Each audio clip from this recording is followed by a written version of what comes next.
Hola, buenas tardes, hermanos, hermanas.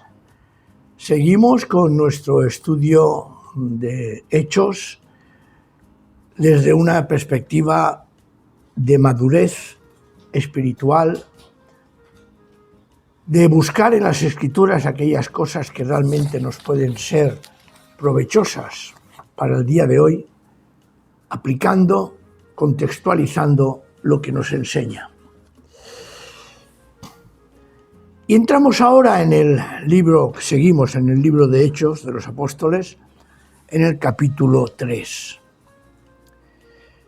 Aquella comunidad, primera comunidad, si recordáis, surgida de la efusión del Espíritu Santo sobre los discípulos del Señor, 120 personas, número quizás simbólico, pero también significativo,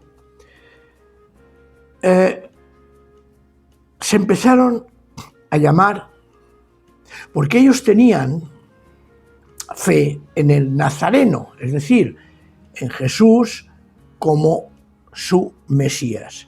Y no olvidemos que Jesús, toda su vida, fue una persona que vivió la Torá, vivió las Escrituras, tal como el pueblo lo vivía en aquella época. Lo que pasa es que en muchísimas de sus intervenciones lo que hace es darle un sentido nuevo, pero a la vez antiguo, de todo aquello que está escrito en la Escritura.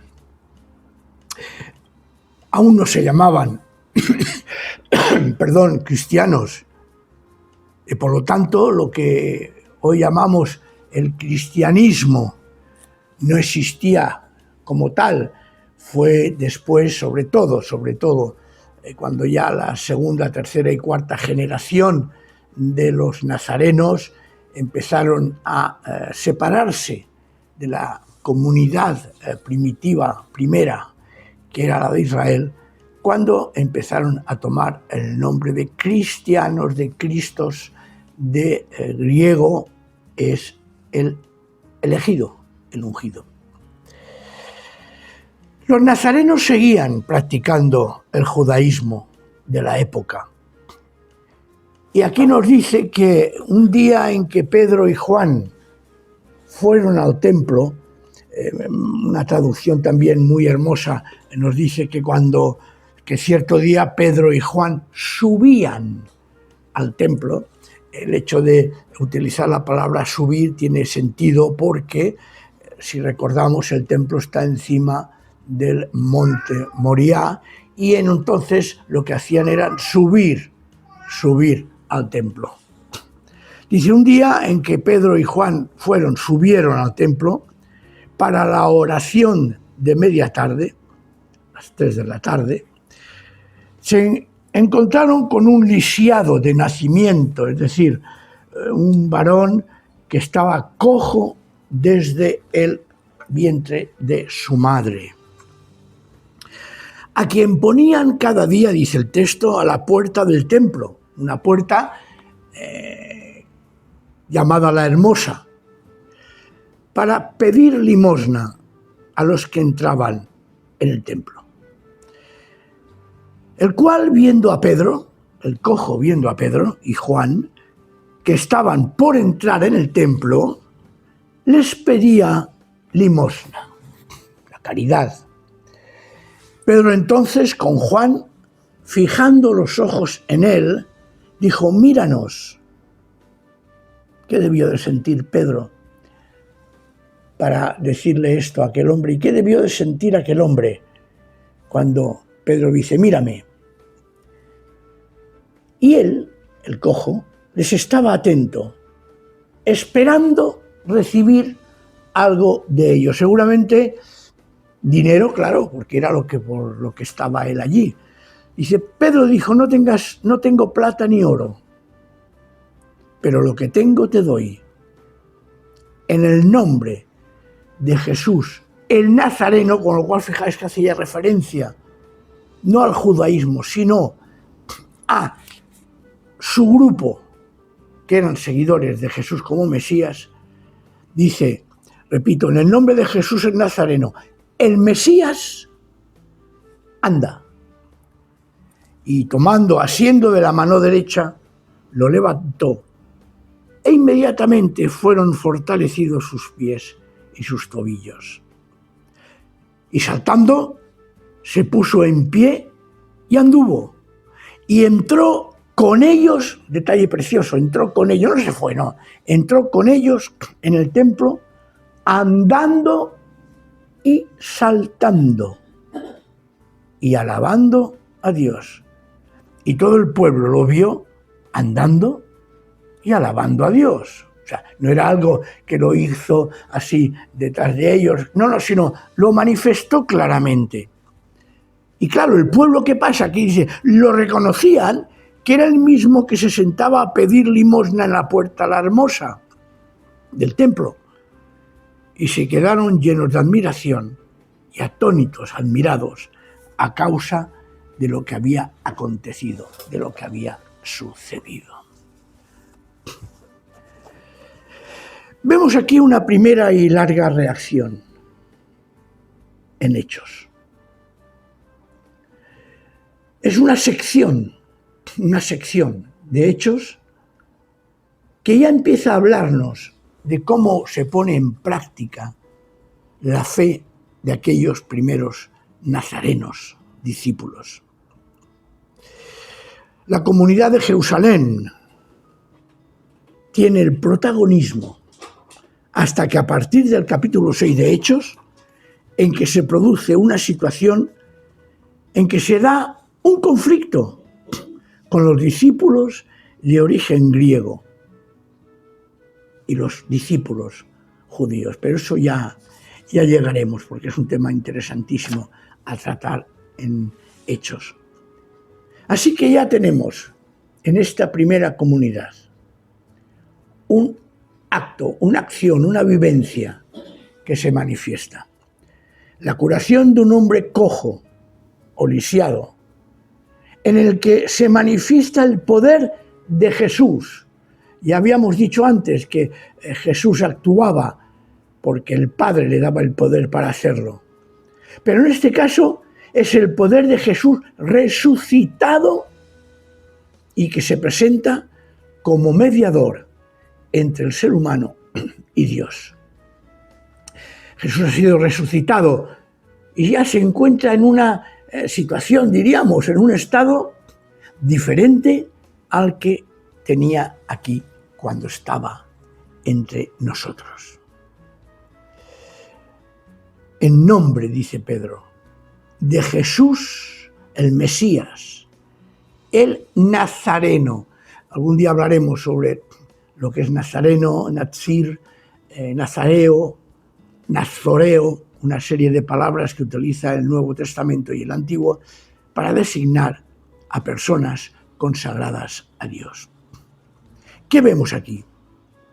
Vemos que después de esa curación, Pedro tiene que hablar.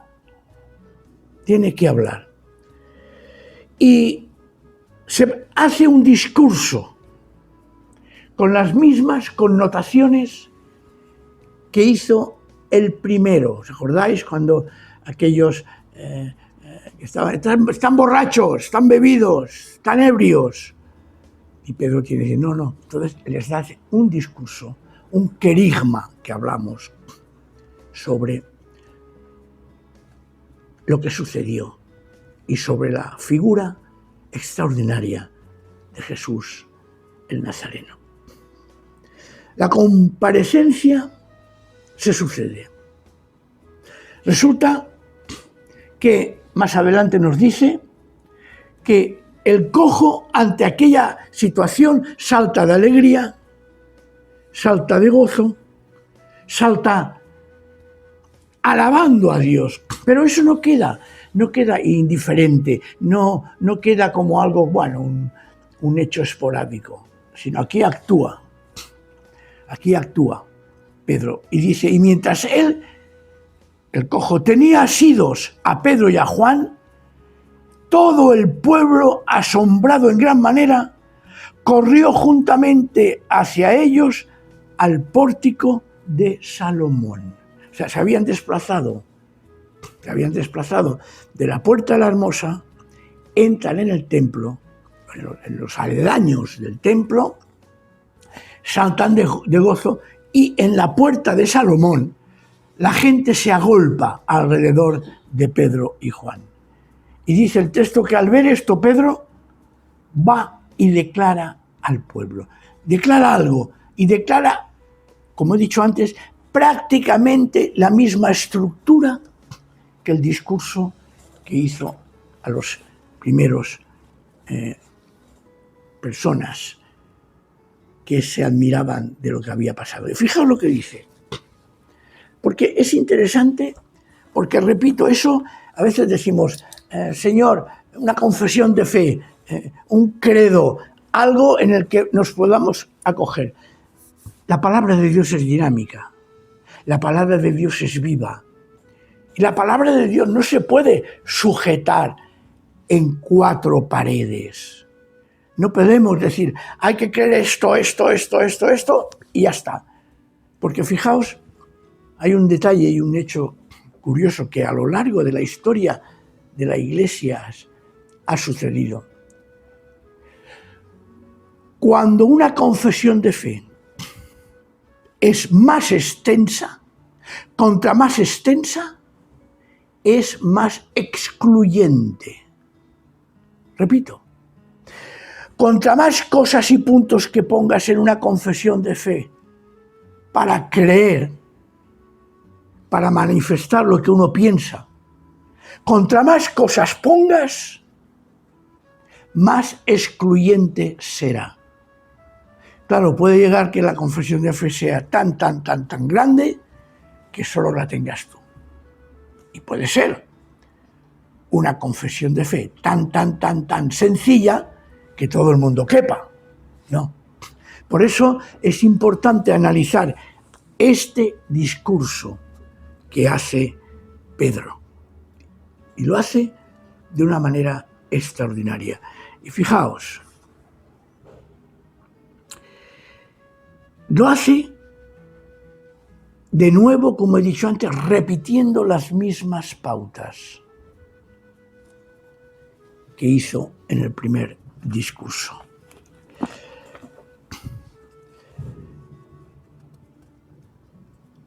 Pero antes de entrar, sí, sinceramente, antes de entrar, porque eso lo veremos, si el Señor lo permite, el próximo sábado.